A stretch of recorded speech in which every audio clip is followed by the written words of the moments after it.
అబ్బా నాన్న, మేమేమి తాగి పడిపోయి లేటుగా బయలుదేరలేదు. లీవ్ అడిగినందుకు మేనేజర్ ఎక్స్ట్రా వర్క్ ఇచ్చి కంప్లీట్ చేసి వెళ్ళమన్నాడు. ఆ వర్క్ చూసుకొని వచ్చేసరికి లేట్ అయ్యింది. అయినా నాకు ఈ పెళ్లి ఇష్టం లేదు అంటుంటే నువ్వు బలవంతంగా చెయ్యాలి అని చూస్తున్నావు.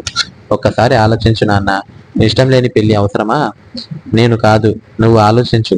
ఎవరో ఒకడి కింద కష్టపడి బ్రతకాల్సిన అవసరం నీకేంటిరా? ఇప్పుడు ఈ పెళ్ళేదో చేసుకున్నావు అనుకో, లక్షల ఆస్తి వస్తుంది. అప్పుడు నువ్వు పని చేసే ఆఫీసులు లాంటి వాటిని ఇంకో 10 అయినా కట్టుకోవచ్చు. అంటే ఆడపిల్ల మీద ఆధారపడి బ్రతకమంటావా? అంత కర్మ నాకేమీ పట్టలేదు. నా కష్టంతోటి నేను బ్రతుకుతాను. ఇప్పుడు ఆస్తి చూసి కోడలిగా ఆ పిల్లని ఇంటికి తెచ్చుకుంటున్నారు కదా. రేపు పెళ్లి అయ్యాక ఆ పిల్ల కూడా ఆస్తి ఉంది అనే పొగరుతో మిమ్మల్ని లెక్క చేయకుండా మీ మీద పెత్తనం చేస్తుంది. అప్పుడు తెలుస్తుంది మీకు అంటాడు భరత్. ఆడపిల్లకి పొగరే అందం. నీ అవసరం కోసం నువ్వు ఎన్ని అయినా చెప్తావులే. అయినా మేము ఆ అమ్మాయి గురించి ఎంక్వైరీ కూడా చేయించాము. అమ్మాయి చాలా మంచిది అంటరా. నీ జీవితం బాగుంటుంది. అది కాదు నాన్న, నేను సిటీలో ఒక అమ్మాయిని ప్రేమించాను.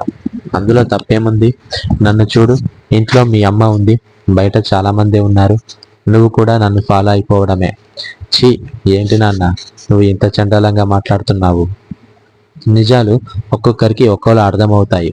ముందు ఈ బుడ్డోడిని తీసుకెళ్లి మంచం మీద పడుకోబెట్టు అని. అవునురా, అసలు ఏమైంది వీడికి అని అనుమానంగా అడుగుతాడు విష్ణు. నేనే బైక్తో గుద్దేశాను. ఒకసారి డాక్టర్కి కాల్ చెయ్యి అంటాడు భరత్.